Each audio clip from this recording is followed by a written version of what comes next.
guys, what's up? This is Emmaleighkate, and today I am reviewing Metro Last Light. Now, Metro Last Light is not only a first-person shooter, but is also a horror video game as well. Now, this game was developed by a publisher that may not be very well known, but it was by Deep Silver, but was actually developed by a Ukrainian game studio named 4A Games. Now, I'm not sure if you guys have heard of this game at all. If you haven't, it actually is a sequel to its predecessor, Metro 2033.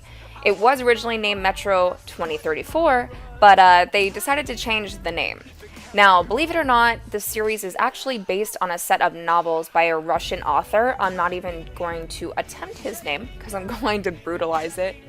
Anyways, the novels actually do, although the story is based on the novels itself and the world that you're experiencing while reading the novels, it actually doesn't follow the storyline of those at all. So that was something that I found kind of cool, because usually if you're playing a game based on, a movie or a novel series, it completely follows the storyline minus a few things. This was entirely different.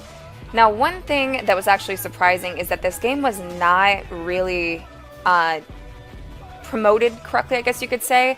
It didn't really have a lot of hype, there wasn't a lot of ads, but this was a game that I actually found on my own. I was like browsing through Redbox and I saw this game and I was like, I'm gonna go and pick it up.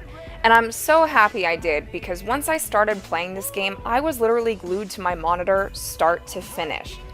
Between the dark feeling of it, the constant enemies, the constant different scenes that you're put into, I had so much fun. Now, although, and I talk a little bit about this in my written review, the difficulty during the default that they originally placed you on, it was almost not too easy, but it was a lot easier than if you stepped it up a little bit.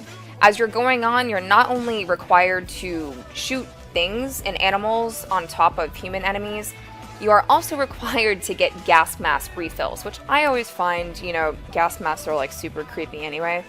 But you're actually in Moscow with this like post-apocalyptic feeling, trying to breathe. So you're getting gas mask refills, you're picking up ammo, but even though it's a first-person shooter, you can choose to kind of play it like a Dishonored type of game, or Assassin's Creed, where you're being stealthy. So it's your choice. If you decide to go, I did run and gun, as you guys are, kind of looking at, but if you do decide to do the run and gun type of way, I found it more, I guess, appealing than if I tried to go stealthy. If you do choose to do the stealth mode, though, you definitely are rewarded at the end with a badass achievement if you don't kill any human enemies. You have to kill the animal things in order to proceed. But anyways, I don't want to get too much into that because I don't want to ruin it for you. Either way, the guns that they offered in this game, in my eyes, you can kind of see they're not really like developed well. They don't really like look right. But the controls were actually not laggy at all. Like, I didn't mind it. It wasn't like a Call of Duty type shooter, but I don't know. I found it easy to control. Things were easy to kill.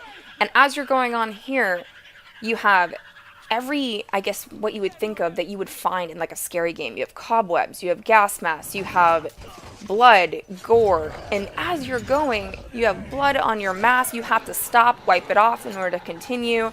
You're meeting new people, they have you in the water, they have you turning on lights. As you see here, you're in a plane, but this is actually a flashback. This game has so many different atmospheres that you're actually not completing missions in, but you're progressing through in order to continue on through the story. All in an attempt to find the Dark One, who is, I guess, supposed to be the savior to humanity. Now, the achievements for this game, they're not easy to find. Not all of them anyways. Here's the dark one. But it is something that, you may need a walkthrough or a guide to get through if you're trying to 100% the achievements. But other than that, I absolutely love this game. Goes in my top 20 and is sure to not disappoint any player. So be sure to go out and pick up this game. So there you guys have it. That is the review of the first-person shooter as well as the horror survival game Metro Last Light.